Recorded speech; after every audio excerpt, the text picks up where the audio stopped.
kesempatan untuk menjadi bagian dari perjalanan bangsa ini. Ya, bangsa Indonesia. Bangsa yang begitu besar. Bangsa yang terlahir dengan daya juang yang tinggi. Bangsa yang tidak pernah menyerah dan tidak ada kata lelah. Menjadi besar bukanlah pilihan, tapi merupakan tujuan. Tujuan yang membawa kami terus meningkatkan kemampuan, beradaptasi pada setiap perubahan, merencanakan dan mengevaluasi tanpa henti. Bersama Waskita, membangun Indonesia.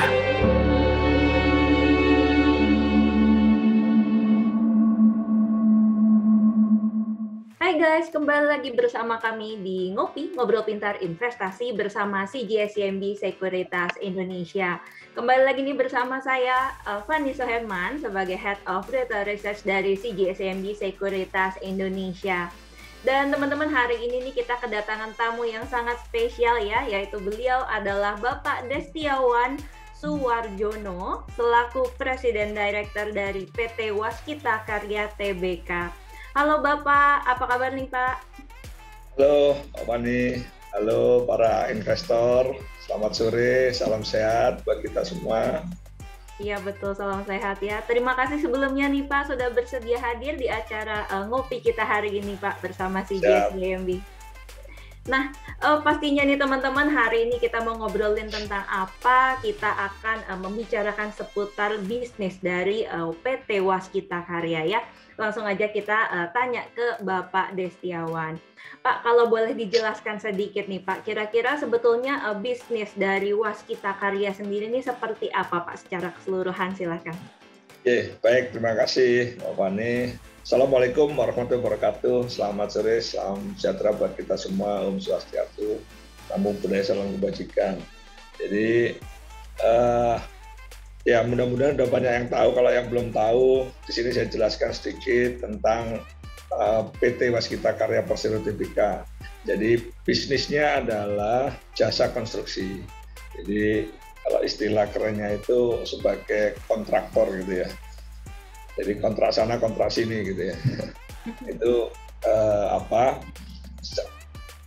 Waskita karena general, jadi ya semua bidang Waskita bisa mengerjakan dan mempunyai pengalaman ya, termasuk di pekerjaan jalan tol, jalan jembatan, kemudian bendungan, proyek irigasi, kemudian power plant, gedung juga, beberapa gedung ikonik juga, monumental juga dikerjakan oleh Waskita, kemudian LRT ya.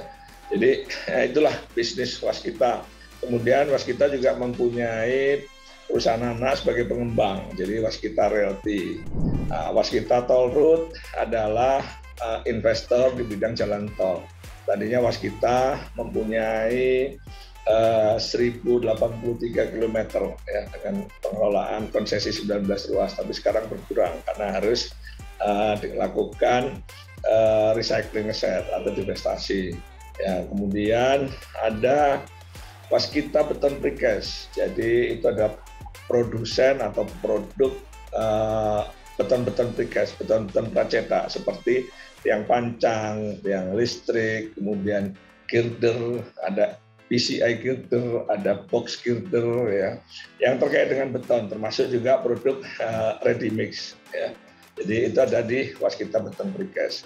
Nah, kemudian Waskita juga mempunyai perusahaan anak yang namanya Waskita Karya Infrastruktur atau yang sering disebut dengan WKI. Nah, di sana itu awalnya adalah investasi di bidang kelistrikan atau power plant, mini hidro ya. Nah, kemudian berkembang saat ini dengan mengelola peralatan. Jadi peralatan seluruh Waskita dikelola oleh WKI sehingga akan lebih efektif dan juga bisa menghasilkan pendapatan yang lebih besar lagi karena diharapkan tidak ada peralatan yang idle di sana. Nah, ini adalah bisnis Waskita secara keseluruhan.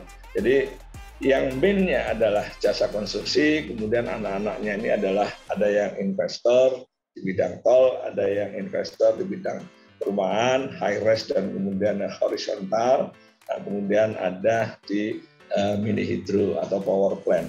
Nah, kemudian yang lain adalah bisnis jasa konstruksi yang dikelola oleh Indo. Demikian Mbak Fani.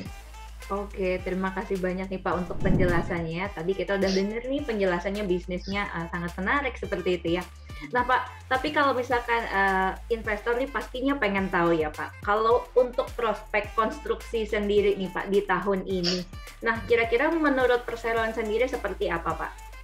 Ya, Pak, jadi para investor ya, bisnis jasa konstruksi ini sebetulnya kalau boleh dikatakan tidak ada habisnya ya. Kita tahu bahwa infrastruktur di Indonesia itu masih minim. Kalau kita bandingkan, jangankan jauh-jauh ya ke negara Eropa atau Amerika, ya ke negara-negara ASEAN aja kita masih juga ketinggalan. Bagaimana Malaysia sudah mempunyai fasilitas monorail di kota-kota besarnya. Kemudian Thailand juga jalan tolnya juga panjang sekali, Malaysia juga panjang gitu. Nah, Indonesia ini kalau kita lihat konektivitas khususnya jalan tol itu Trans Jawa yang baru terbentuk, dan ini juga masih ada kekurangan dari Probolinggo sampai Banyuwangi.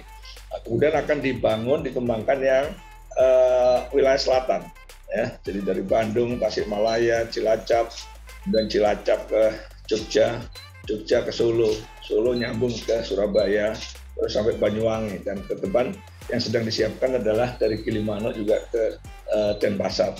Ya, jadi ini baru Jawa. Kemudian yang Trans Sumatera, Trans Sumatera ini juga masih saya belum hafal, tapi hampir 2.000 kilo yang belum dibangun. Ya, dan kalau ini dibangun dari Aceh sampai Bakauni sudah bisa nyambung, dan ini akan berdampak pada pertumbuhan ekonomi. Ya. Nah, kita belum memikirkan bagaimana nanti Trans Kalimantan, apalagi ibu kota baru akan pindah ke Kalimantan Timur. Bagaimana dengan Trans Sulawesi, bagaimana dengan Trans Papua, ya, Bali, NTB, NTT. Jadi ini baru jalan, ya.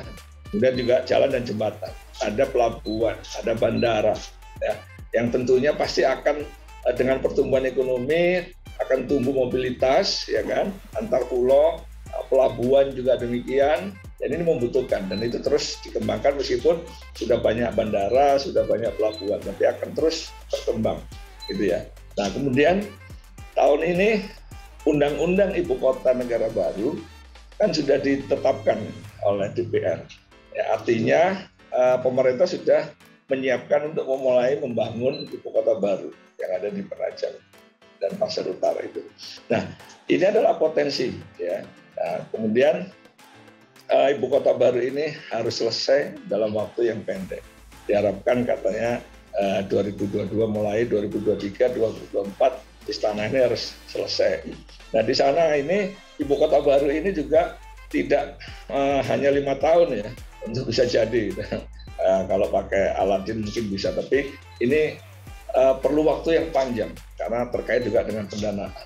Saya pikir pengalaman di negara-negara lain yang pernah saya baca itu minimal 25 tahun untuk menjadikan satu ibu kota baru itu benar-benar eksis gitu ya, dengan segala fasilitasnya. Nah, ini bisa juga jadi sampai 50 tahun tergantung dengan pendanaannya. Ya, jadi inilah potensi bisnis infrastruktur dan khususnya untuk perusahaan jasa konstruksi. Jadi potensi masih besar. Nah, kemudian waskita sendiri selain potensi yang ada di dalam negeri, kami juga expand ke luar negeri, khususnya ke Afrika. Afrika ini hampir sama, ya, masih banyak sekali infrastruktur yang belum terbangun dan tertata dengan baik. Nah, kita akan mengarah ke sana ya sebagai bentuk pengembangan portofolio kita, dan tentunya juga untuk mendapatkan devisa, ya. Nah, ini yang kami siapkan untuk itu.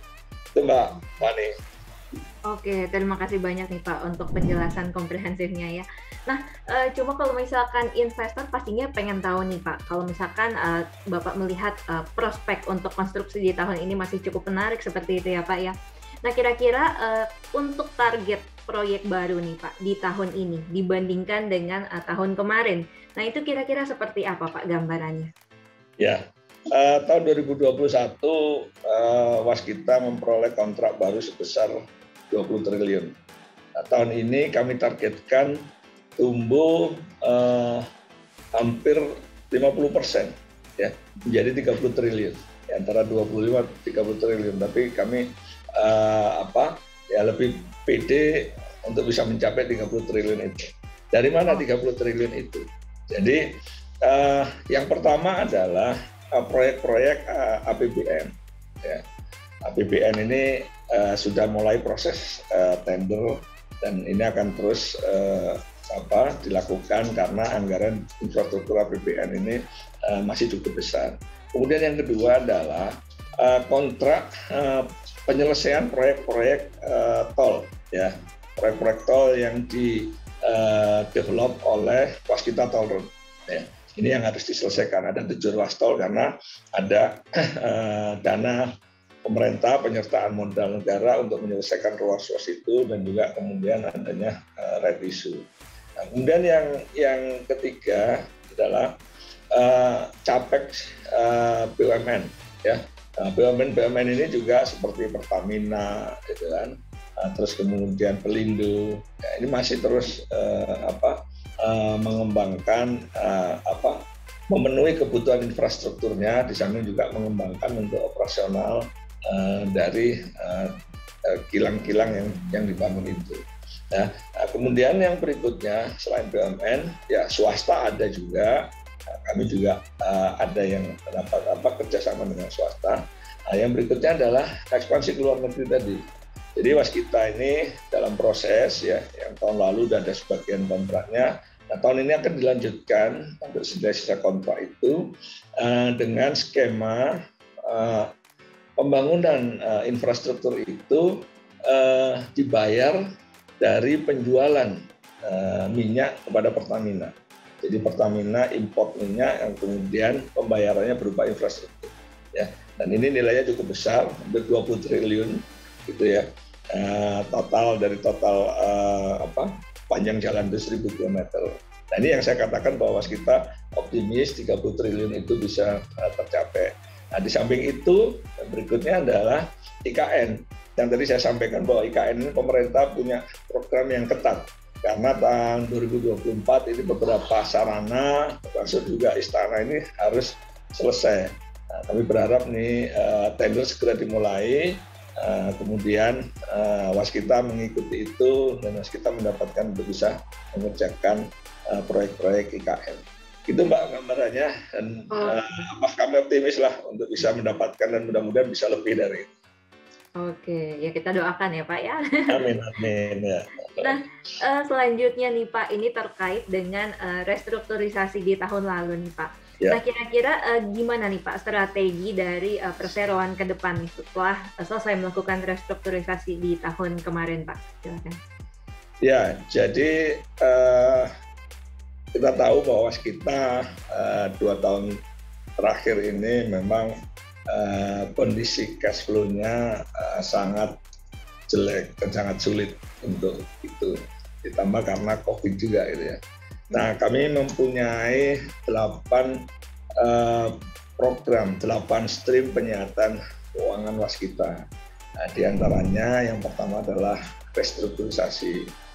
Ini kalau boleh disebut restrukturisasi ini adalah vaksin pertama Waskita, gitu ya. Karena ini kita berbicara dengan 21 kreditur, kurang lebih hampir 30 triliun ya, 29, sekian. Nah, ini sudah mempunyai jangka waktu tertentu untuk bisa kami memenuhi itu, dan ini sudah meringankan kondisi cash flow kami saat ini. Nah, kemudian yang kedua, Waskita itu mendapat penjaminan dari pemerintah untuk refinancing, untuk pembayaran obligasi. Nah, kemudian Waskita menerbitkan obligasi dan itu. Nah, penjaminan ini selain untuk obligasi juga penjaminan untuk modal kerja. Ya, Waskita mendapatkan modal kerja. Nah, ini seperti vaksin kedua, gitu ya. Nah, Waskita juga melakukan restrukturisasi dalam grup. Selain Indo, ada anak Jadi anak ini 3 udah selesai restrukturisasinya. Ya, waskita toll road, waskita priority, dan waskita infrastruktur. Yang masih belum adalah waskita beton precast. Kami berharap bahwa di triwulan 1 atau maksimum di triwulan kedua ini bisa selesai, sehingga waskita beton precast pun bisa kembali merunning bisnisnya dengan baik, karena kewajiban-kewajibannya menjadi lebih terjadwal. Ya. Kemudian yang berikutnya adalah penambahan penyertaan modal negara. Nah, kami dapat tahun lalu 7,9, tahun ini 3 triliun. Ya. Ini menjadi vaksin ketiga, ya, karena ini adalah cash yang kami dapatkan dan kami bisa merunning, menyelesaikan ruas-ruas tol, ya, dan kemudian juga membantu proyek-proyek yang masih terlambat dari hasil right issue sebagai modal kerja. Ya. Kemudian kami juga melakukan recycling aset. Jadi ruas-ruas tol yang sudah selesai kami tawarkan konsesinya kepada pihak investor lain. Tahun lalu kami menyelesaikan 4 ruas ya yang kami divestasi. Tahun ini kami mempunyai target sama 4 ruas juga. Nah, ini yang 1 mendekati penyelesaian transaksi, kemudian yang 2 juga dalam proses. Mudah-mudahan semester 1 ini atau triwulan 2 ini semua tuntas. Tinggal target kami tinggal 1 lagi gitu ya yang akan kami recycling. Mudah-mudahan ini bisa tercapai. Dan ini menjadi vaksin keempat gitu ya. Kemudian kami mencoba dengan bertransformasi untuk tata kelola, baik itu human capital, kemudian transformasi tata kelola, kemudian transformasi human capital, transformasi bisnis, digitalisasi, ini bagian dari upaya perbaikan itu. Ya, jadi waskita ini sudah mendapatkan vaksin dan booster gitu, Mbak. Makanya ini kami tinggal lari aja di tahun ini. Oke Pak, terima kasih banyak nih untuk penjelasannya ya. Nah, thank you banget Bapak Destiawan untuk waktunya dan kesempatannya kepada kita untuk kita ngobrol ya Pak seputar tentang Waskita Karya. Thank you Pak. Oke, baik. Nah, gimana guys? Seru kan perbincangan kita kali ini? Jadi jangan lupa untuk like, comment, dan juga subscribe YouTube channel kami di CGS CIMB Sekuritas Indonesia. Sampai jumpa di Ngopi, Ngobrol Pintar Investasi bersama CGS CIMB Sekuritas Indonesia selanjutnya. Semangat investasi.